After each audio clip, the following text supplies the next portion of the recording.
الرحیم وما ارسلناک الا رحمۃ للعالمین صدق اللہ مولانا العلی العظیم۔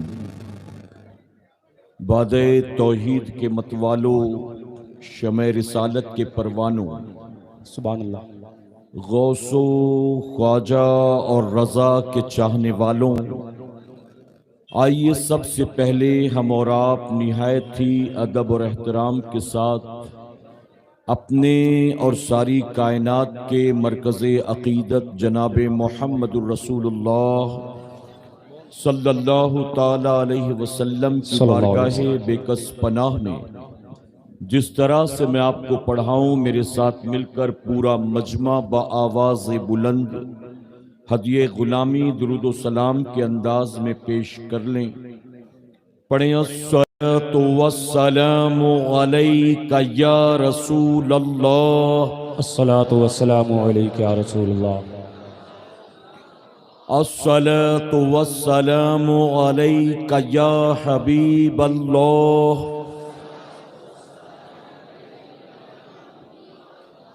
الصلاۃ والسلام علیک یا نبی اللہ وعلی آلک وعلی آلک واصحابک یا نور اللہ صلی اللہ تعالی علیہ وسلم۔ رب کعبہ کی بارگاہ میں دعا ہے، مولا اپنے حبیب صاحب لولاک صلی اللہ تعالی علیہ وسلم کے صدق و طفیل ہم تمام حاضرین اور سامعین کو تو دم واپسی تک حق کہنے، حق سننے اور اپنے حق والے بندوں کے دامن سے وابستہ رہنے کی توفیق نصیب فرما۔ آمین آمین۔ ساتھ ہی بارگاہ رب العزت میں دعا ہے کہ میرے کریم ہم گناہگاروں سیاہکاروں کو، ہمارے والدین کو، ہماری قیامت تک آنے والی تمام نسلوں کو صحیح معنوں میں غوث و خواجہ اور رضا سے محبت کی توفیق نصیب فرما، اور اپنے ان محبوبین کی محبتوں کا صلہ ہمیں دنیا اور آخرت دونوں جہاں میں نصیب فرما۔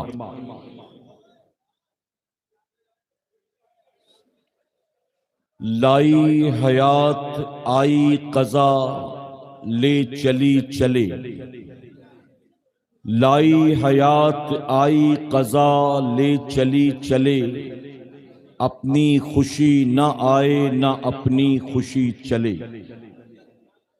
اور جگہ جی لگانے کی دنیا نہیں ہے، جگہ جی لگانے کی دنیا نہیں ہے، یہ عبرت کی جا ہے تماشا نہیں ہے۔ اور کسی نے بہت خوب کہا، آگاہ اپنی موت سے کوئی بشر نہیں، سبحان اللہ، آگاہ اپنی موت سے کوئی بشر نہیں، سامان 100 برس کا ہے پل کی خبر نہیں۔ پل کی خبر نہیں۔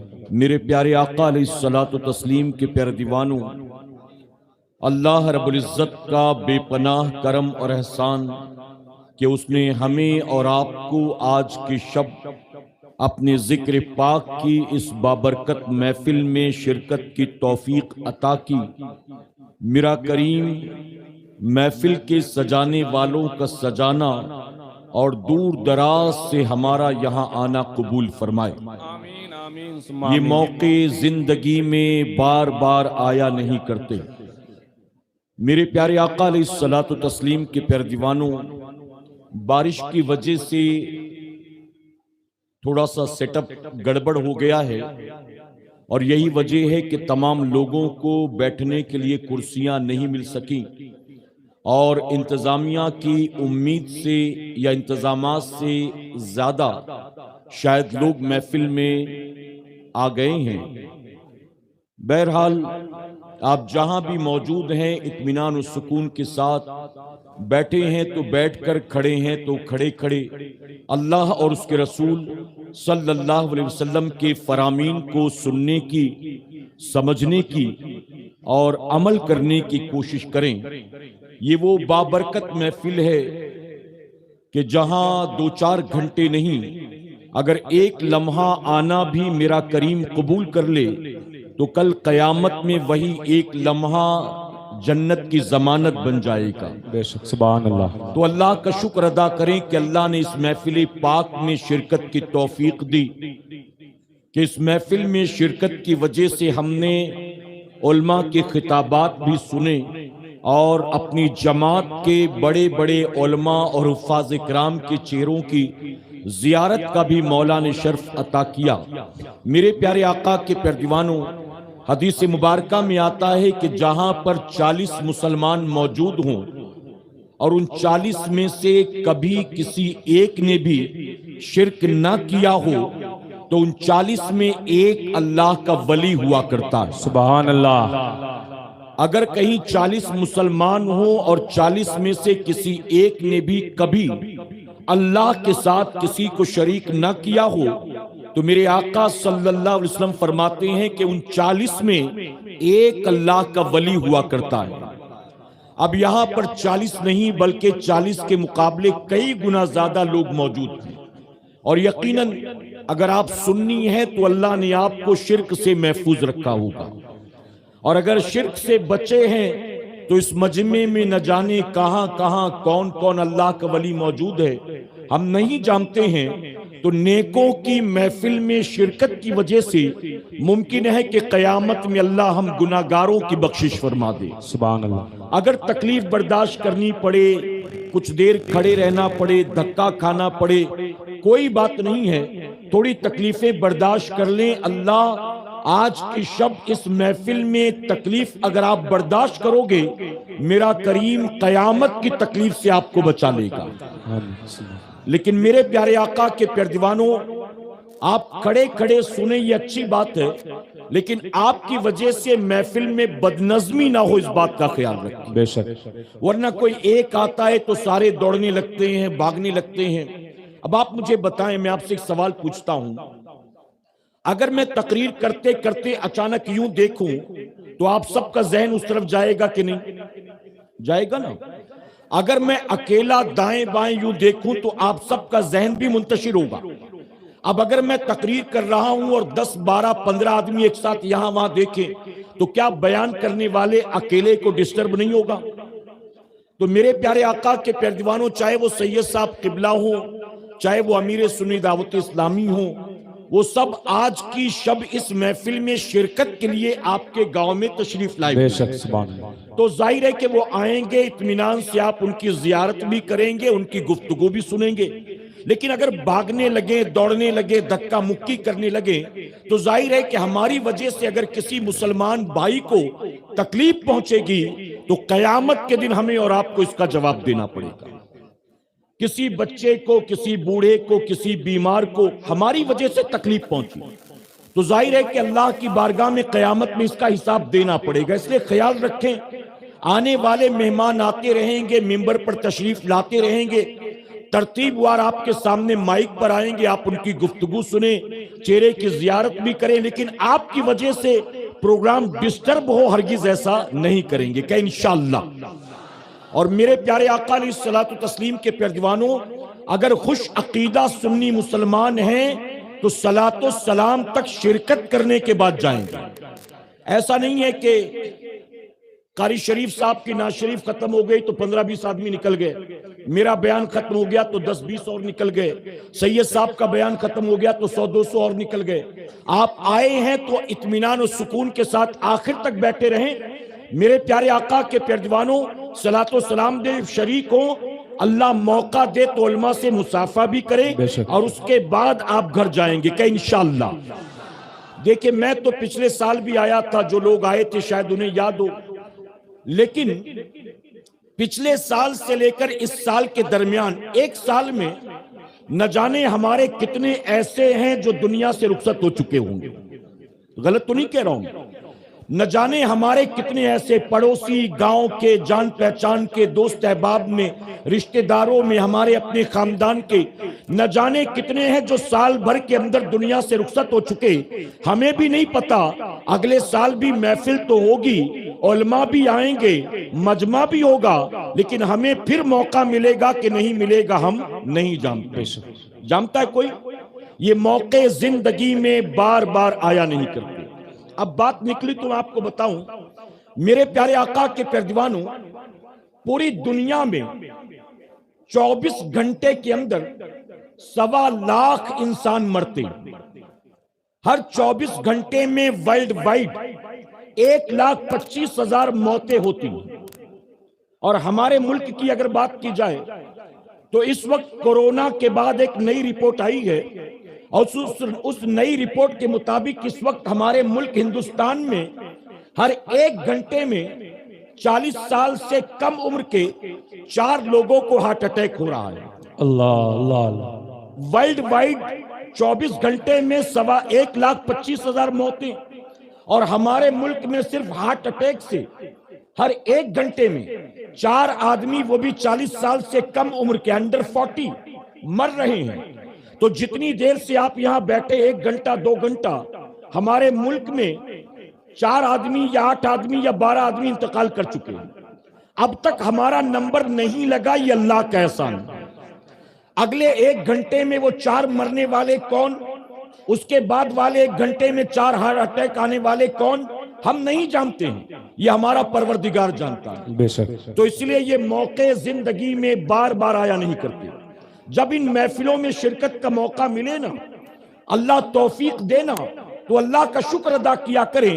اور ان محفلوں میں کانوں کے چسکے کے لیے نہیں، تفریح کے لیے نہیں، بھیڑ بھاڑ یا میلہ دیکھنے کے لیے نہیں، بلکہ دین کی باتیں سننے اور اپنی دنیا اور آخرت کو سنوارنے کی نیت سے آیا کریں کہ انشاءاللہ.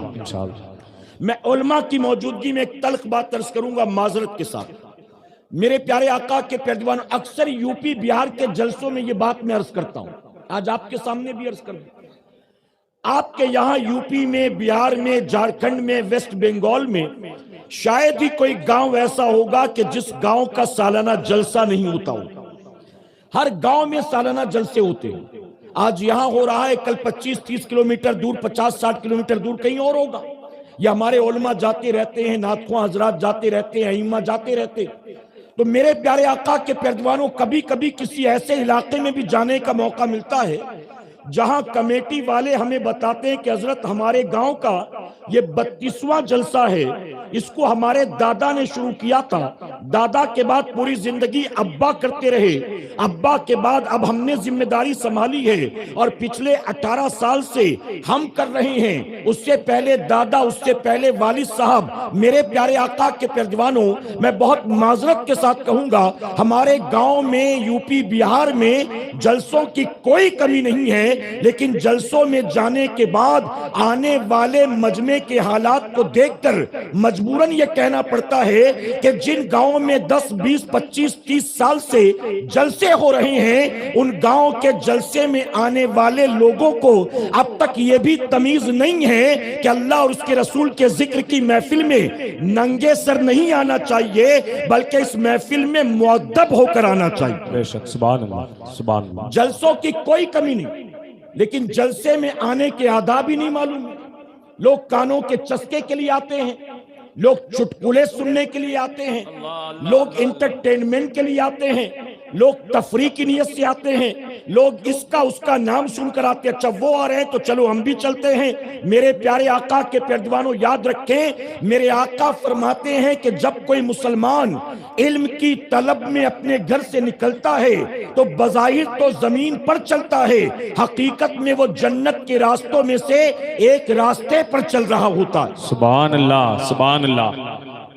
آج آپ بظاہر تو اس گلی سے ہوتے ہوئے آئے، لیکن نیت اگر علم حاصل کرنے کی ہے تو آپ اپنے گاؤں کی گلی سے گزر کر نہیں آئے. نبی فرماتے ہیں کہ جنت کے راستے سے ہوتے ہوئے آئے.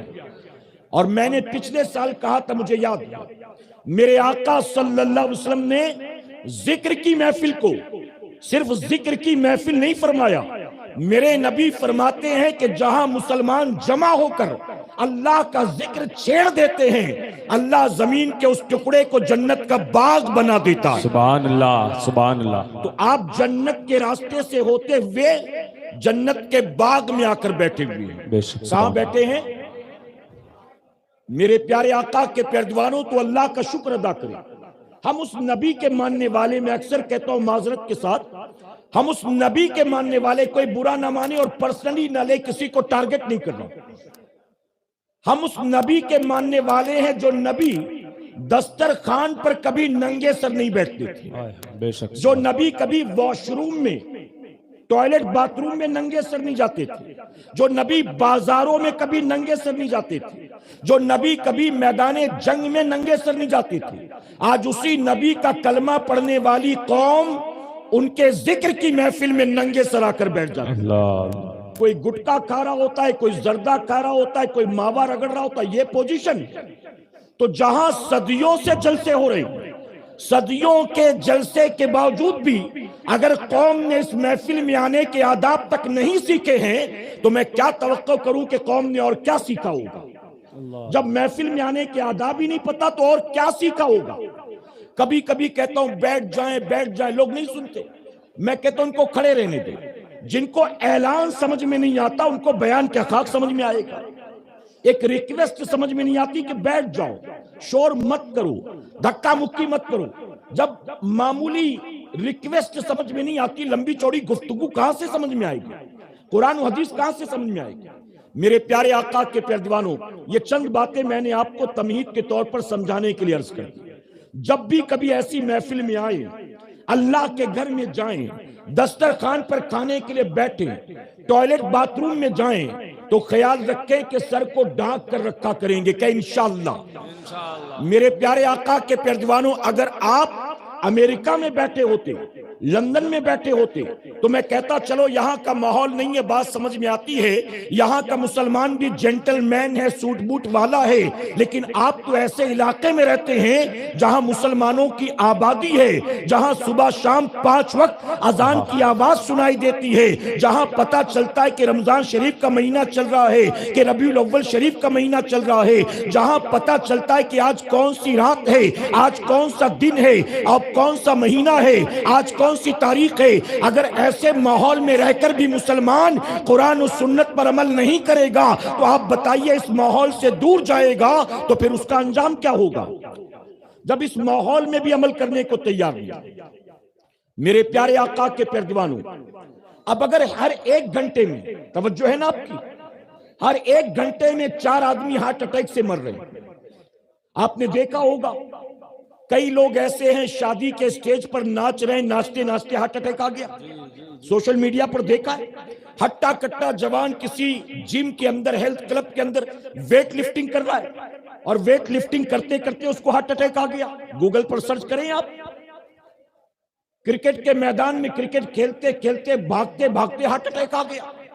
ایسے میں ہم کل بھی زندہ تھے، آج بھی زندہ ہیں۔ یہ بتائیے ہمارا کمال ہے کہ رب کا کرم ہے؟ کل بھی زندہ رہیں گے اس کی کوئی گارنٹی ہے؟ یاد رکھنا، دھڑکنیں تیری میری مرضی سے نہیں چلتی، مولا کی مرضی سے چلتی۔ بے شک، سبحان اللہ۔ یہ سانسیں تیری میری مرضی سے نہیں چلتی، میرے رب کی مرضی سے چلتی ہیں۔ یہ جسم سے روح کا رشتہ ہماری مرضی سے نہیں جڑا، میرے مولا نے جوڑے رکھا ہے۔ رات سونے والے ہر ایک کو اللہ صبح اٹھنے کی مہلت نہیں دیتا ہے، اور ہر صبح سو کر اٹھنے والے کو اللہ دوبارہ سونے کی مہلت نہیں دیتا ہے۔ وہ جو بیوی بچوں سے جدا ہو کر 4 پیسے کمانے کی غرض سے گھر سے نکلتے ہیں، وہ لوٹ کر بھی گھر آئیں گے اس کی کوئی گارنٹی نہیں ہے، اور جو گھر آ گیا پھر گھر سے نکل سکے گا اس کی کوئی گارنٹی نہیں ہے۔ تو اے سرکار مدینہ کے پیارے دیوانوں، اللہ کا شکر ادا کرے، یہ سانسیں چلانے والا میرا پروردگار ہے، یہ دل کو دھڑکانے والا میرا پروردگار ہے، یہ رگوں میں خون کو چلانے والا میرا پروردگار ہے، یہ جسم کے جوڑوں کو طاقت دینے والا میرا پروردگار ہے، یہ زبان کو بولنے بولنے کی، کان کو سننے کی، آنکھ کو دیکھنے کی صلاحیت دینے والا میرا پروردگار ہے۔ اب بتائیے جب اللہ نے ہمیں اتنی نعمتیں عطا کی ہیں تو اللہ کی نعمتوں کو پانے کے بعد ہمیں اللہ کی اطاعت کرنی چاہیے کہ اللہ کی بغاوت کرنی چاہیے؟ کیا کرنا چاہیے؟ لیکن معذرت کے ساتھ کہوں گا، ہم مسلمانوں کی پوزیشن جانتے ہو کیا ہے؟ آج کے مسلمانوں کا حال یہ ہے، ہم اللہ کو تو مانتے ہیں لیکن اللہ کی نہیں مانتے۔ ہم نے اللہ کی وحدانیت کا اعلان کیا ہے، اللہ کے سوا کوئی عبادت کے لائق نہیں، خالق ہے تو وہ، مالک ہے تو وہ، رازق ہے تو وہ، زندگی موت پر قدرت رکھنے والا ہے تو وہ، عزت و ذلت دینے والا ہے تو وہ۔ ہم نے اللہ کا کلمہ پڑھا، اس کی وحدانیت کا اقرار کیا، ہم اللہ کو تو مانتے ہیں، اللہ کی نہیں مانتے۔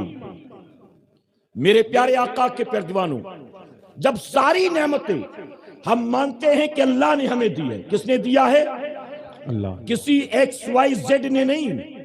جو اللہ کو مانتے ہیں انہیں بھی نعمت دینے والا اللہ، جو اللہ کو نہیں مانتے انہیں بھی سب کچھ کھلانے پلانے والا دینے والا کون ہے؟ اللہ۔ اللہ کے خلیل سیدنا ابراہیم علیہ السلام، آپ کی عادت تھی، ابراہیم علیہ السلام نے پوری زندگی کبھی بنا مہمان کے کھانا نہیں کھایا۔ آپ جب بھی کھانے کے لیے بیٹھتے کسی نہ کسی کو دعوت دیتے، ساتھ بٹھا کر کھلاتے۔ کتابوں میں آتا ہے کبھی کوئی مہمان گھر نہ آتا تو تلاش کرنے کے لیے اپنے ملک کی سرحد تک پہنچ جاتے تھے، کسی مسافر کو ڈھونڈ کر لاتے۔ ایک مرتبہ ابراہیم علیہ السلام ایک شخص کو ڈھونڈ کر لے کر آئے، آپ نے کہا میری دعوت قبول کر، چل میرے ساتھ کھانا کھا، میں اکیلے نہیں کھاتا، چل تو مجھے کمپنی دے۔ وہ مسافر آپ کے ساتھ آ گیا، آپ نے ہاتھ دھلایا، دسترخوان پر بٹھایا، سامنے اللہ کی نعمتیں رکھی۔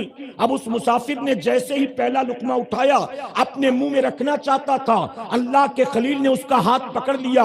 مسافر نے کہا ہاتھ کو کیوں پکڑا؟ ابراہیم علیہ السلام فرماتے ہیں جس رب کی دی نعمتیں کھانے جا رہا ہے، کم سے کم کھانے سے پہلے اس کا نام تو لے لے، کم سے کم بسم اللہ تو پڑھ لے۔ اب بتائیے ہم میں کتنے ہیں جو بسم اللہ پڑھ کر کھاتے ہیں، کتنے ہیں جو بسم اللہ پڑھ کر پیتے ہیں؟ ابراہیم علیہ السلام نے فرمایا بسم اللہ تو پڑھ۔ اس مسافر نے لقمہ رکھ دیا برتن میں، اس نے کہا ابراہیم مجھے نہیں پتا تھا کہ تو نے اس کے لیے بلایا، اگر پتا ہوتا کہ اس کے لیے بلایا تو میں آتا ہی نہیں۔ میں تیرے رب کا نام کیوں لوں؟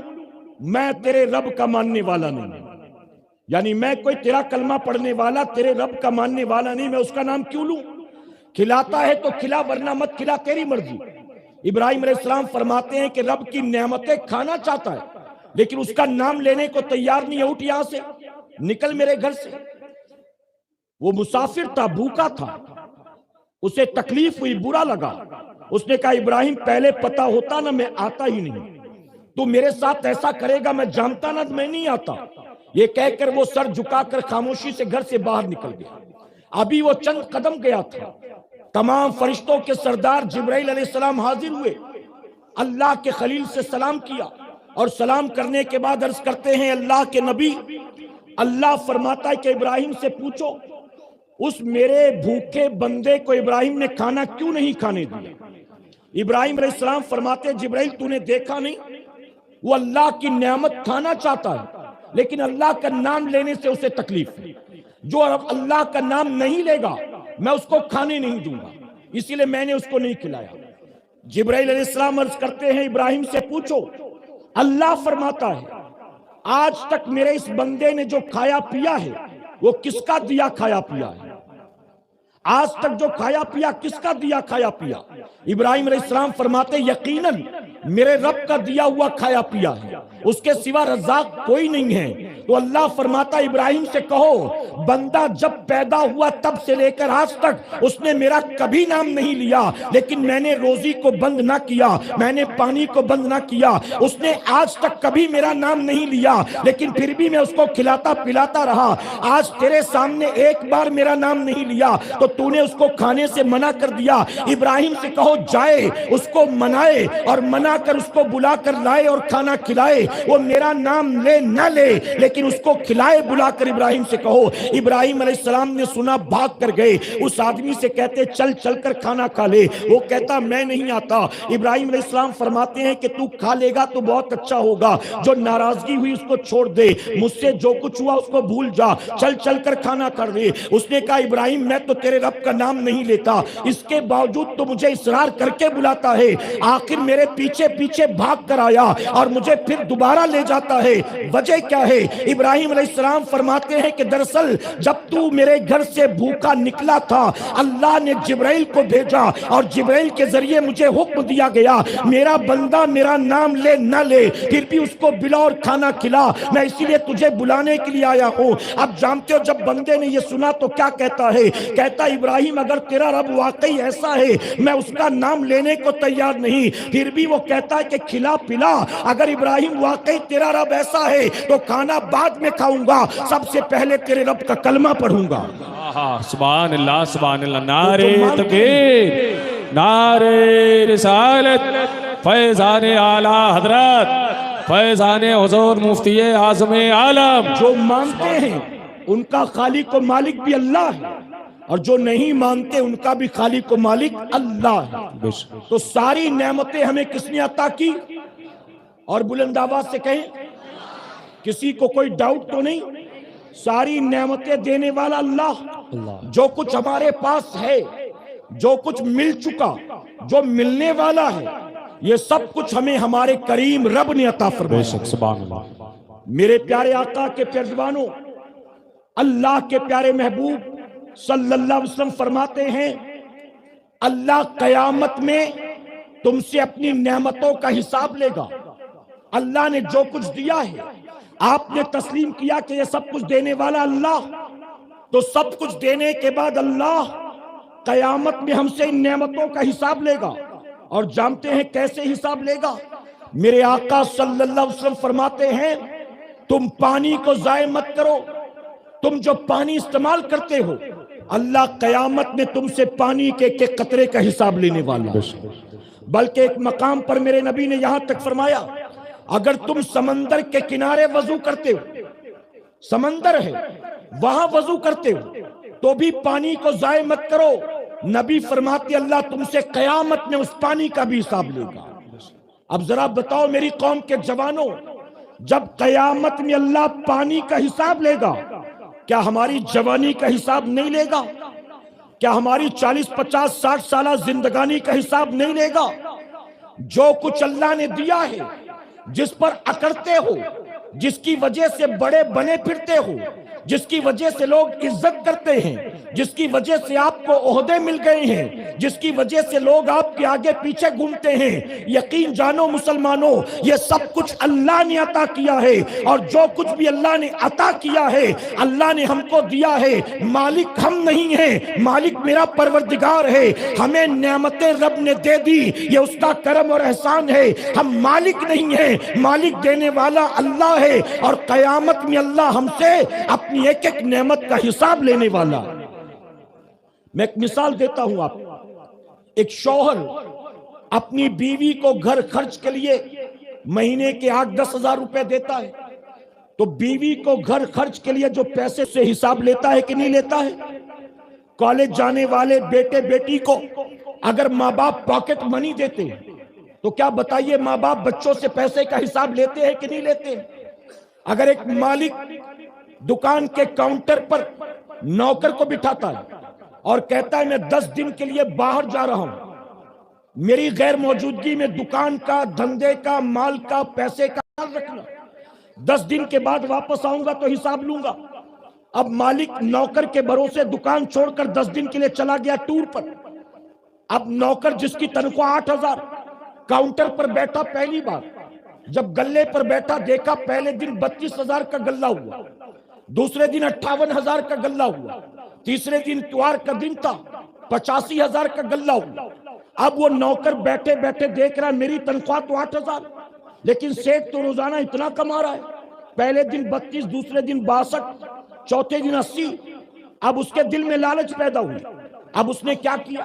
اس نے 200 روپے نکال کر جیب میں رکھ لیے، چوتھے دن اس نے پھر 500 روپے نکال لیے، چھٹے دن اس نے 1000 روپے نکال لیے. اب بتائیے ہر روز وہ کچھ نہ کچھ گلے میں سے چوری کر رہا ہے. اب 8 دن ہو گئے, 9 دن ہو گئے, اب 10واں دن ہے. اسے پتا ہے کہ کل صبح مالک واپس آنے والا ہے, اور جب مالک واپس آئے گا تو مال کا بھی حساب لے گا, دکان کا بھی حساب لے گا, گلے کا بھی حساب لے گا. اگرچہ اس نے چوری اس طرح سے کی ہے کہ اس کو خبر نہ چلے, لیکن پھر بھی دل میں کھٹکا ہوگا کہ نہیں ہوگا, میں نے جو چوری کی ہے اگر سیٹ کو پتا چل گیا تو کیا ہوگا, رسوائی بھی ہوگی, نوکری بھی جائے گی, تنخواہ جو میری باقی ہے وہ بھی نہیں ملے گی, الٹا مجھے ہو سکتا ہے جیب سے پیسے بھر کر بھی دینے پڑے. اب جیسے جیسے مالک کے آنے کا وقت قریب آئے گا اس نوکر کے دل کی دھڑکنیں تیز ہوتی چلی جائیں گی. اب کلئی کھلنے والی ہے, اب چوری پکڑی جانے والی ہے, اب میری بے عزتی ہونے والی ہے. اے سرکار مدینہ کے پیروانوں, اب بتائیے جس نے دکان کے گلے پر بیٹھ کر چوریاں کی ہوں گی, جیسے جیسے حساب کتاب کا وقت قریب آئے گا ویسے ویسے دل کی دھڑکنیں بڑھتی جائیں گی, گھبراہٹ بڑھتی چلی جائے گی. اب چوری کے پکڑے جانے کا دل میں ڈر پیدا ہوگا, لیکن اس کے برعکس ایک ایسا نوجوان ہے جو کہ ایماندار ہے, دکان کے گلے پر بیٹھتا ہے, سیٹ کو روزانہ 1 لاکھ ملتا ہو, 2 لاکھ ملتا ہو, مجھے کوئی فرق نہیں پڑتا, میں مالک نہیں میں نوکر ہوں, میرا تعلق صرف اپنی 8000 کی تنخواہ سے ہے, سیٹ کتنا کماتا ہے مجھے اس سے کوئی لینا دینا نہیں ہے. ایمانداری کے ساتھ بیٹھتا ہے, آج کتنا بکا وہ بھی لکھتا ہے, آج کتنا پیسہ آیا وہ بھی لکھتا ہے, کتنا مال خریدا وہ بھی لکھتا ہے, 1-1 روپے کا 1-1 مال کا حساب رکھتا ہے. اب جب مالک کے آنے کا وقت قریب آئے گا اس کے دل میں ڈر پیدا نہیں ہوگا, کیونکہ اس نے چوری نہیں کی ہے, اس نے گھوٹالے نہیں کیے ہیں, اس نے کوئی فراڈ نہیں کیا ہے, بلکہ وہ کہے گا مالک 10ویں دن نہیں, ہفتے بھر کے بعد بھی آ جائے, دوپہر کے 2 بجے نہیں, رات کے 2 بجے بھی میرا دروازہ کھٹکھٹائے اور مجھ سے حساب مانگے, میں حساب دینے کے لیے تیار ہوں, کیونکہ میں نے چوری نہیں کی ہے, میں نے بغاوت نہیں کی ہے. اے سرکار مدینہ کے پیروانوں, یہی حال ہمارا اور آپ کا ہے. اللہ تبارک تعالیٰ نے ہمیں زمین پر بھیجا, ہمیں 40-50-60 سالہ زندگی دی, اللہ نے خوبصورت چہرہ دیا, اللہ نے ہاتھ پیر میں طاقت دی, اللہ نے مال و دولت دیا, اللہ نے عزت و نام دیا, لیکن زمین پر آنے کے بعد ہم نے گھوٹالے کیے, اللہ کی نافرمانی کی, ہم نے اللہ سے بغاوت کی. اور یہی وجہ کہ جیسے جیسے داڑھی سفید ہوتی ہے, جیسے جیسے جوڑوں میں درد پیدا ہوتا ہے, جیسے جیسے عمر بڑھتی چلی جاتی ہے اور موت قریب آتی چلی جاتی ہے, دل کی دھڑکنیں تیز ہو جاتی ہیں, موت کا ڈر دل میں پیدا ہو جاتا ہے. اس کی وجہ کہ مریں گے تو کلئی کھل جائے گی, مریں گے تو زندگی بھر کے گناہوں سے پردہ اٹھ جائے گا, مریں گے تو رب کی بارگاہ میں زندگی بھر کا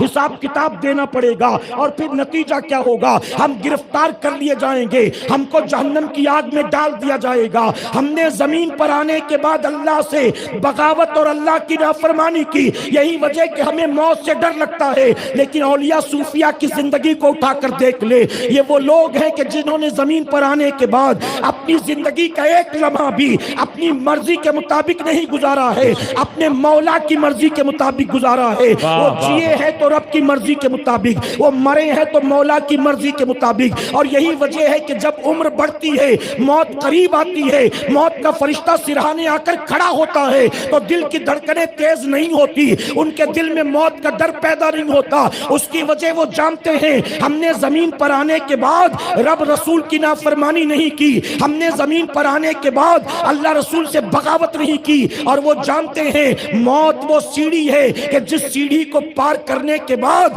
اللہ کے محبوب سے کا دیدار ہونے والا ہے.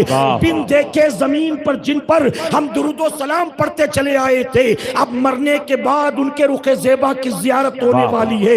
اے مسلمانوں, یہی وجہ ہے وہ موت سے نہیں ڈرتے, ہر وقت موت کو سینے سے لگانے کے لیے تیار رہتے ہیں. اور ہماری پوزیشن یہ ہے, اگر کسی کو تیسرا اٹیک بھی آ جائے اور سرہانے بیٹھ کر کوئی عیادت کرنے والا کہے اللہ فضل فرمائے, اللہ ایمان پر خاتمہ عطا کرے, اللہ آپ کے لیے آسانی فرمائے, تو وہ یہ دعائیں پسند نہیں کرتا. وہ چاہتا ہے کہ آنے والے مجھے زندگی کی دعا دیں, شفا کی دعا دیں, صحت کی دعا دیں, عمر میں برکت کی دعا دیں. جو بستر مرگ پر ہے, پاؤں جس کے قبر میں لٹکے ہیں, وہ بھی موت کی تمنا نہیں کرتا. اس کی وجہ کیا ہے, اسے پتا ہے زمین پر آنے کے بعد ہم نے اللہ رسول کی نافرمانی کی ہے, جیسے ہی جسم سے روح کا رشتہ ٹوٹے گا عذاب کا سلسلہ شروع ہو جائے گا، مصیبتوں پریشانیوں کا سلسلہ شروع ہو جائے گا۔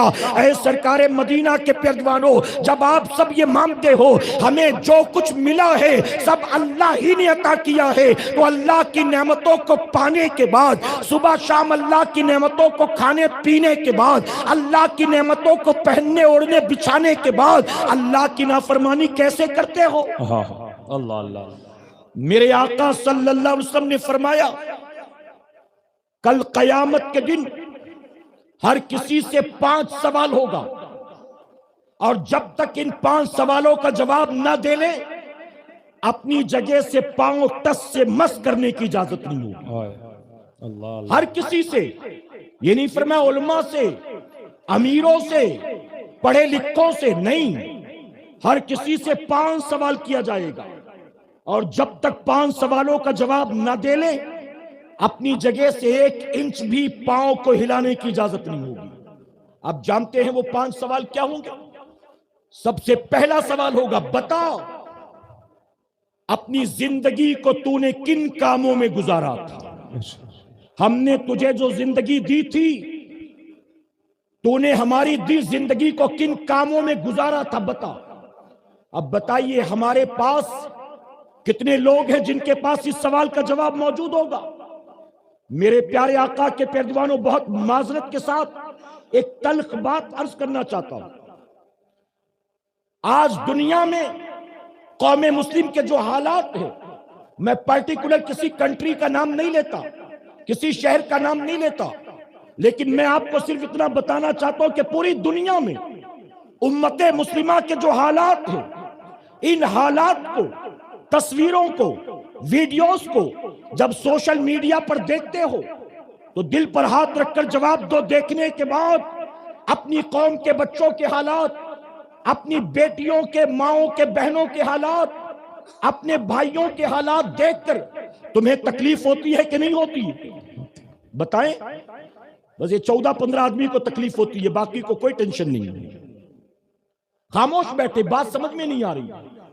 میرے پیارے آقا کے پیروانوں، پوری دنیا میں جب کسی مسلمان پر ظلم ہوتا ہے، جب کسی مسلمان کی آبرو لوٹی جاتی، جب کسی مسلمان کے گھر کو تباہ برباد کیا جاتا، جب کسی کی گود اجاڑی جاتی ہے، جب کسی بیٹی کو بیوہ بنایا جاتا ہے، جب کسی سہاگن کو ابھاگن کر دیا جاتا ہے، جب کسی ماں باپ سے بڑھاپے کا سہارا جوان بیٹے کی شکل میں چھین لیا جاتا ہے، جب ہنستے کھیلتے گھروں پر بمباریاں ہوتی ہیں، تو کیا بتاؤ یہ مناظر دیکھنے کے بعد تمہیں تکلیف ہوتی ہے کہ نہیں ہوتی؟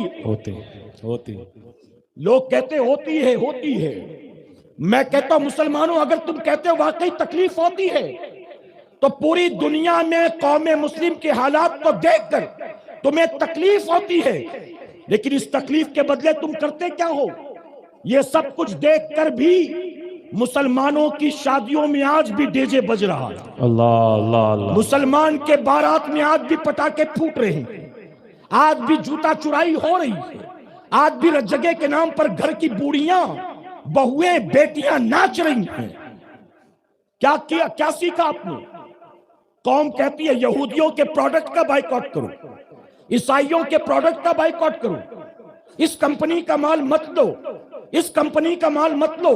ہم کہتے وہ قوم مسلم کے حالات کو دیکھ کر یہود و نصارہ کے پروڈکٹ کے بائیکاٹ کی بات کرتی ہے۔